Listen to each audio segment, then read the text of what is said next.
Vamos dar prosseguimento à nossa disciplina Psicopatologia 1, Transtornos Mentais e de Comportamento.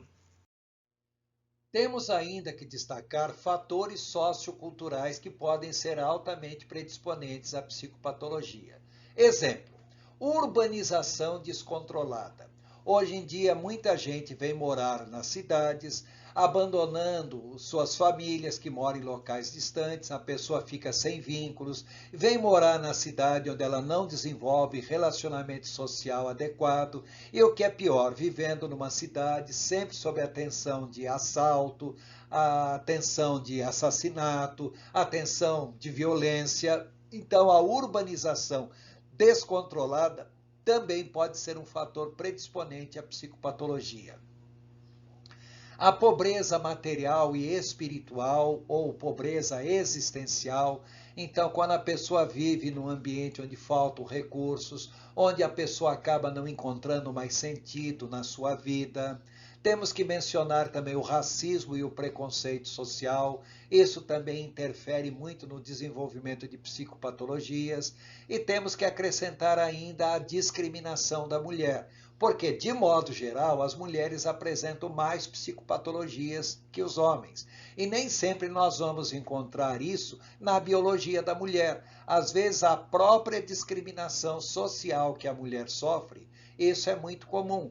Temos que lembrar que hoje, na sociedade ocidental, a mulher tem muito mais liberdade do que tem em muitos lugares. Mas em ambientes mais retrógrados e em muitas sociedades onde a mulher sofre muita discriminação, é muito comum a mulher desenvolver algum tipo de psicopatologia. Agora, atenção. Ao se definir alguma anormalidade tomando-se por base as normas sociais e a capacidade de adaptação do indivíduo, comete-se o erro de juízo de valores. Ou seja, muitas vezes nós julgamos que uma pessoa está apresentando algum tipo de psicopatologia. Lembre-se que isso aí pode ser meramente uma norma social. Para aquele ambiente social, um determinado comportamento pode não ser aceito como normal. Não quer dizer que a pessoa tenha psicopatologia, mas para aquele ambiente, a pessoa não corresponde à norma estatisticamente esperada no ambiente em si. E isso muitas vezes é caracterizado como sendo uma psicopatologia, mesmo que de fato não o seja. E, finalmente, nós temos que acrescentar fatores espirituais das psicopatologias. Bom, quando nós falamos em fatores espirituais, entendam que não significam necessariamente algo ligado ao mundo espiritual, pois geralmente indicam valores transcendentais, ou seja, aquilo que a pessoa considera importante, como suas crenças, objetivos, valores. Nem sempre isso tem ligação diretamente à religião. Mas, de modo geral, os fatores espirituais ligados à religião são muito fortes. Então, temos que considerar, em primeiro lugar, a religião como fator cultural predisponente aos transtornos psíquicos. A religião, de modo geral, é benéfica para a pessoa, tanto é que essa é uma preocupação da OMS.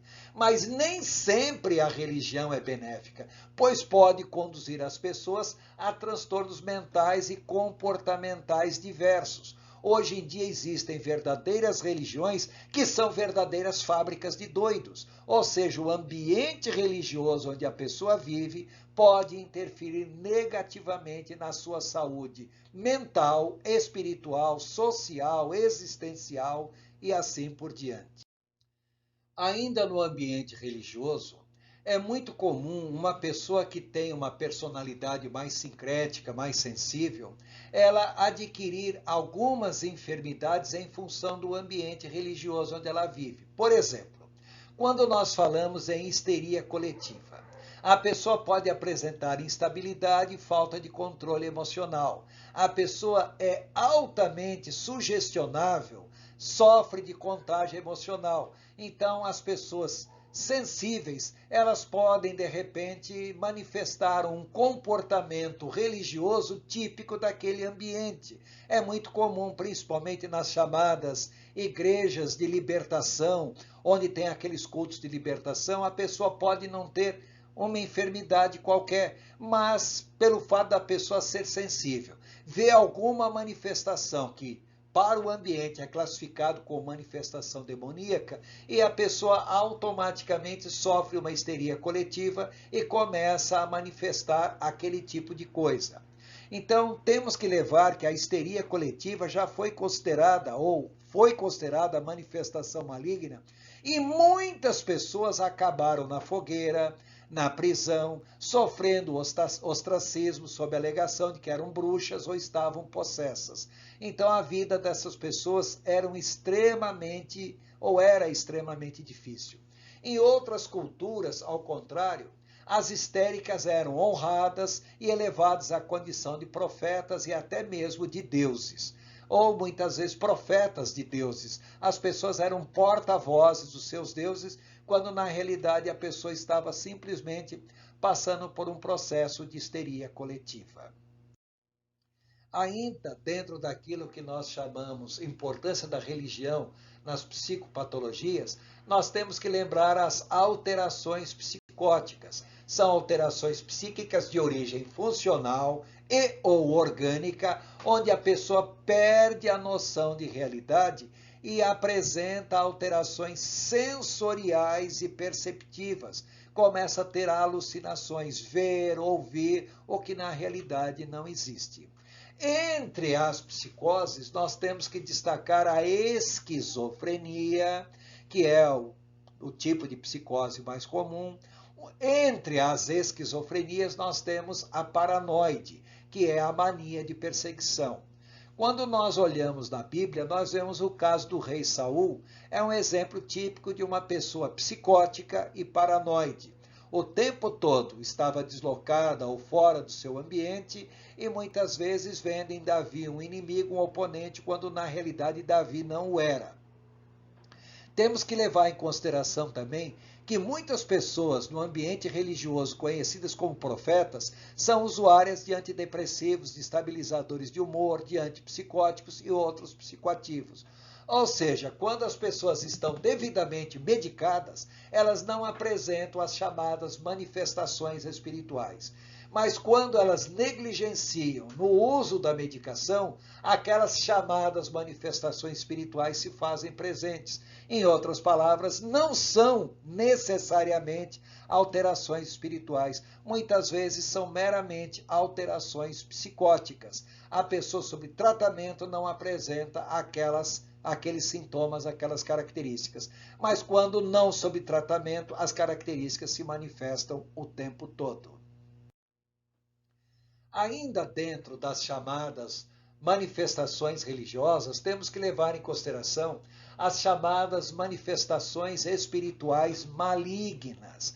Muitos casos de possessão demoníaca, que as pessoas creem que são possessões demoníacas, na realidade são manifestações de surtos psicóticos e não possessões verdadeiras. Temos que levar em consideração que Jesus considerava as entidades espirituais como seres reais. E Paulo até fez uma classificação dos seres espirituais em Efésios 6:12. Dominações, soberanias, ossos espirituais da maldade e assim por diante. Então, existem seres espirituais? Existem sim. Existem possessões demoníacas? Existem. No entanto, temos que levar em consideração que nem tudo que se considera possessão demoníaca é de fato possessão demoníaca. Aliás, para a psiquiatria e para a psicopatologia, os casos de possessão demoníaca não são nada relacionados à possessão demoníaca. Não passam de surtos de despersonalização e muitas vezes surtos de múltipla personalidade. Ou a pessoa não apresenta personalidade nenhuma, ou o que é pior, a pessoa pode apresentar várias personalidades ao mesmo tempo. Entendam bem, isso à luz da psiquiatria e da psicopatologia.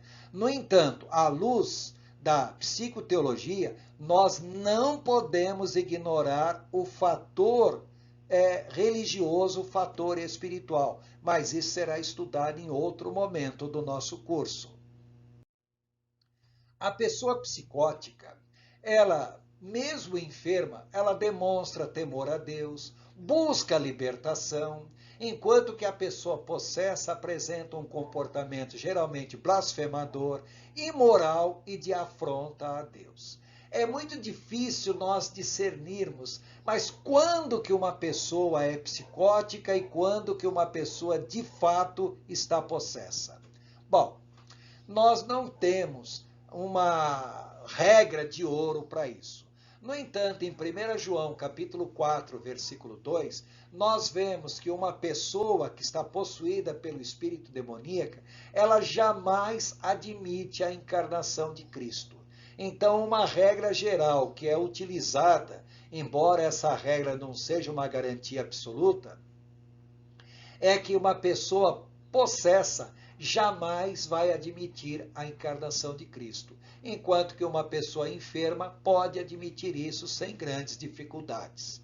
Temos que acrescentar também que a pessoa possessa pode apresentar dons de elocução, falar e muitas vezes até mesmo testemunhar a respeito de Cristo. Veja o caso de Atos capítulo 16, onde uma jovem andava na frente de Paulo dizendo que ele era um pregador do Deus Altíssimo. E é importante a pessoa, quando lida com o lado espiritual, ter o dom de discernimento de espírito. É o único recurso, de fato, que permitirá a pessoa diferenciar se o caso é um caso de possessão, é um caso de enfermidade. De acordo com o CID-10 e o DSM, existe um modo de nós classificarmos os transtornos mentais. Eles são classificados em 10 grandes grupos. Os chamados transtornos mentais de origem orgânica, inclusive os sintomáticos, são aquelas enfermidades que têm uma causa orgânica propriamente dita, mas são a minoria entre os chamados transtornos mentais. Existem os transtornos mentais e comportamentais devido ao uso de substâncias psicoativas, tanto lícitas como ilícitas. O caso das drogas em si também poderá fazer com que a pessoa venha a apresentar algum tipo de transtorno psicótico. Ainda nós temos as chamadas doenças classificadas como esquizofrenia, transtornos esquizotípicos e transtornos delirantes. Falaremos mais para frente um pouco a respeito disso. Temos ainda os transtornos de humor ou transtornos afetivos, dos quais nós também abordaremos logo mais à frente. Temos os chamados transtornos neuróticos, que são transtornos relacionados com estresse e transtornos somatoformes. Também estaremos abordando algo a respeito deles. Temos ainda as síndromes comportamentais associadas a distúrbios fisiológicos e a fatores físicos. Nós não abordaremos esse assunto do nosso curso, mas seria importante conhecer algo a respeito dos mesmos. Depois temos o transtorno de personalidade e do comportamento do adulto, normalmente relacionados à área sexual. E temos ainda o retardo mental, transtorno do desenvolvimento psicológico, desenvolvimento da criança em si até a fase adulta, e transtornos do comportamento e transtornos emocionais que aparecem habitualmente na infância e adolescência, muito característicos em crianças e jovens, como o próprio nome já diz.